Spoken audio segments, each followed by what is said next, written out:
What's up, YouTube? This is Too Raw for TV. All right.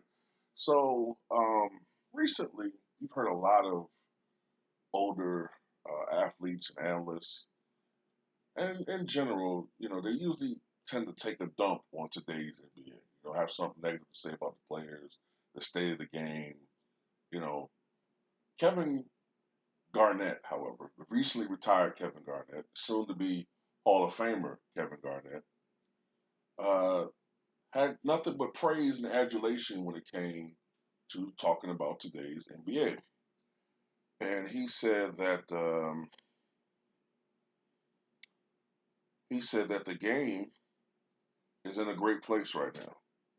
He said this in an interview with the New York Times Magazine. He said, "quote I don't think guys from 20 years ago could play this game." And he said that the modern game, the current play is quote on another level. He said, "To those who disagree, says I want you to get on the court, sprint corner to corner, stop on a dime and shoot a three. I want you to do 10 of those.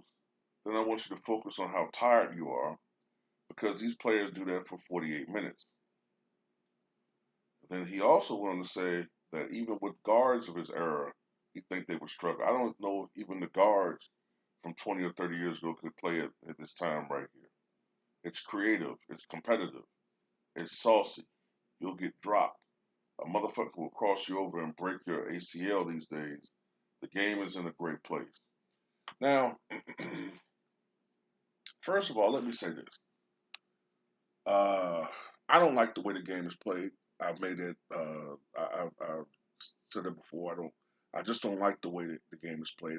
I grew up watching a certain way, and um, I just don't like the way that the game is played. It's too perimeter orientated to me. It's too 3-point happy. Um, I do agree with him that the players today are the perimeter guys are probably the best that we've seen overall. Um, Ball handling is phenomenal. Okay, I mean that's just a fact. I also see this what he's saying as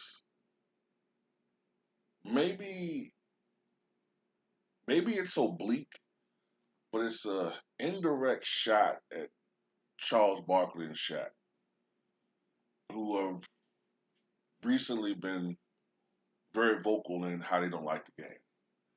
And what I think he's kind of insinuating is that guys like Charles Barkley and Shaq just wouldn't be able to fit in today's game, especially Shaq, in my opinion, because they're just too fucking big. They're too fat. It's not suited for them. Patrick Ewing is another guy that comes to mind. I don't know if he'd be able to fit in today's game. You know what I'm saying?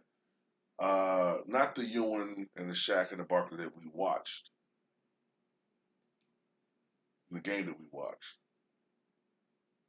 Um, One thing has to be said though is this: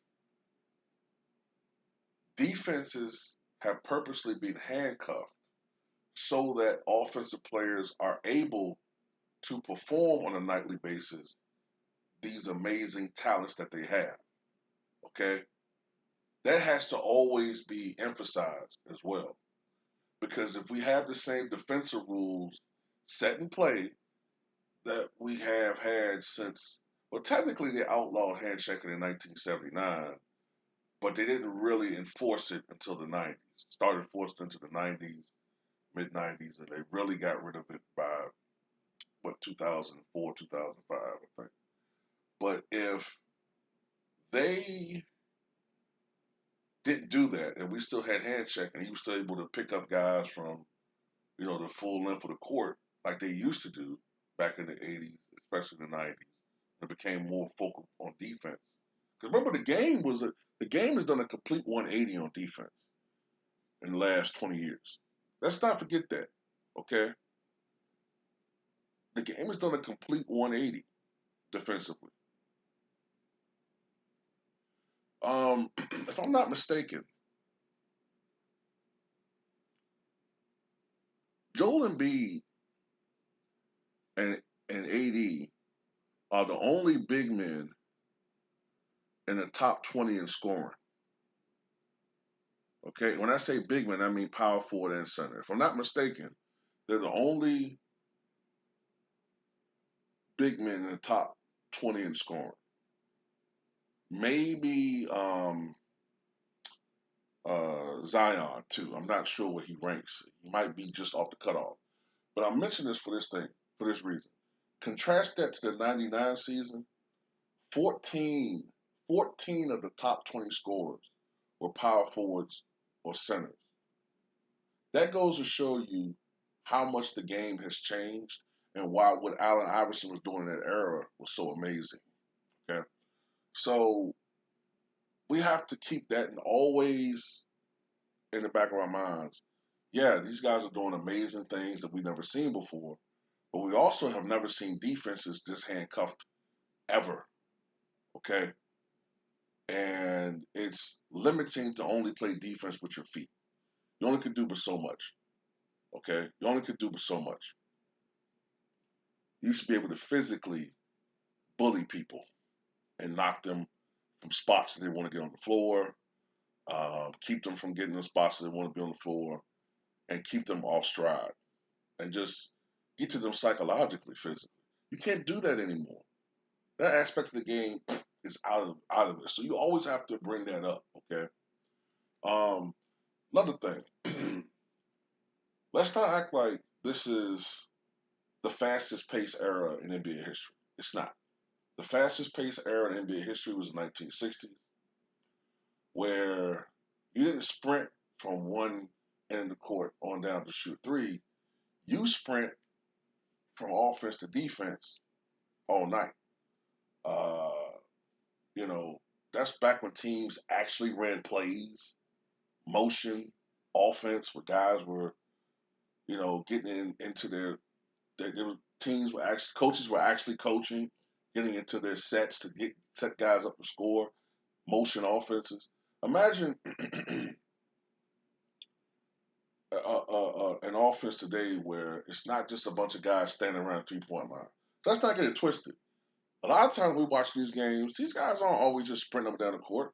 A lot of these guys, they stand right in their spots just to shoot a fucking three. Contrast that to the '60s, where these guys were a lot of times constantly in motion. They would, how can I say this? Let's say your team, let's say it's the Celtics, and you're on offense, and Bob Cousy and them trying to run a fast break situation, and they're sprinting down the court. Bob Cousy gives it to Havlicek. Havlicek shoots, he misses. Wilt Chamberlain get the rebound. Now you got to sprint right back on defense. Why? Because Wilt's going to outlet a fucking pass to a fucking streaking Elgin Baylor. Now you got to get back on defense and run all the way down, trying to limp the court, try to stop him. Then they get the ball. Then Bill Russell, he outlets it.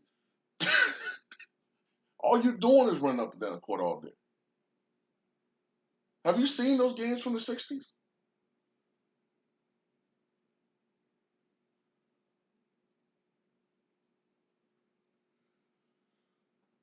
So, what other point do I want to make?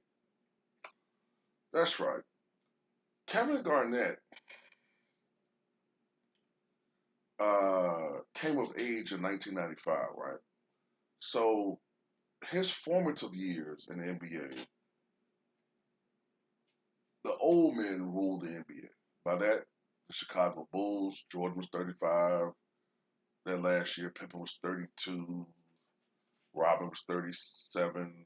Harper was 34. They were an old team, okay? Um, Utah was old. Uh, Indiana had young parts, Jalen Rose, Travis Best, and some other pieces, but of course it was a veteran team overall. Mark Jackson, Reggie Miller, Davis boys, I think were past 30 at that time. They were an older team. Who else was on that team? Um, damn, I can't. I usually know his damn name.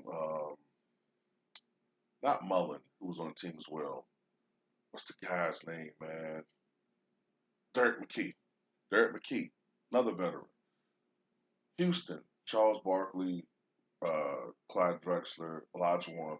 These were the best teams in the NBA, but they were also the oldest teams in the NBA. And the game was totally different at that time. You know what I'm saying? As I alluded to earlier about, the late 90s, it was a slower pace game, more half court.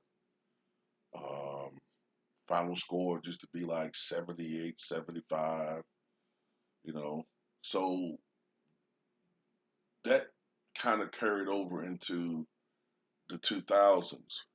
And scoring didn't really start going up again until they had to get rid of hand checking because scoring just was low. And why was it low? In my opinion, um, defensive players were really fucking good, man. Defenses had become more intricate. That's what the fuck I think it was. Okay, they like to sit there and say, well, offenses just got better, and no, they had to get rid of hand checking because um, defensive players had made defense a fucking art, and you had to be a great, great scorer to put up points. You had to be a Michael Jordan, a Kobe. I'm talking about perimeter guys. You had to be a Tracy McGrady, an Allen Iverson. All these guys had a lot in their arsenal, some more than others, but these guys had a lot in their arsenal. Um, they could take it to the cup. They had a mid range. Some of them were better than others in shooting threes, but they could take it out there. They had a complete offensive arsenal. Do you really think that if you transport a Trey Young to 1996, he's going to be doing the same things he's doing right now? We already debate that Curry's not going to do that. He's going to be probably like Abdul Aruf. Trey Young, he's not even going to be doing that. Okay, and it's just a fact. At the same time, you put Patrick Young in today's game, he's going to struggle. Why? Because the game's just not suited. That's the same argument. What Kevin Garnett is saying is the same thing that I've been saying about putting players in other eras. But whenever I say something someone else said, it gets spun as we're hating. You know what I'm saying? Notice I'm not saying Garnett's hating on that generation. He's speaking fact, but I'm also countering it with some other things to take into consideration. So I agree with Garnett. There's a lot of great things about today's NBA. I just think it's overkill with the 3-point shot. This year, they shoot the 3-point shot even more than ever before. I looked it up before I did the video. They're shooting the 3-point shot 35 times per team per night on average. 35 times. 35 times. It's trending upward every year. When Kobe Bryant won his last championship, I think the league average was around 18 3-point attempts per team. And that was getting higher. 18, 18 3-point attempts per night per team. When Michael Jordan won his last championship, I think it was 14 3-point attempts per team per night. So it's really taken off for the last uh, decade, man. That's all I got to say. Tell me what you guys think.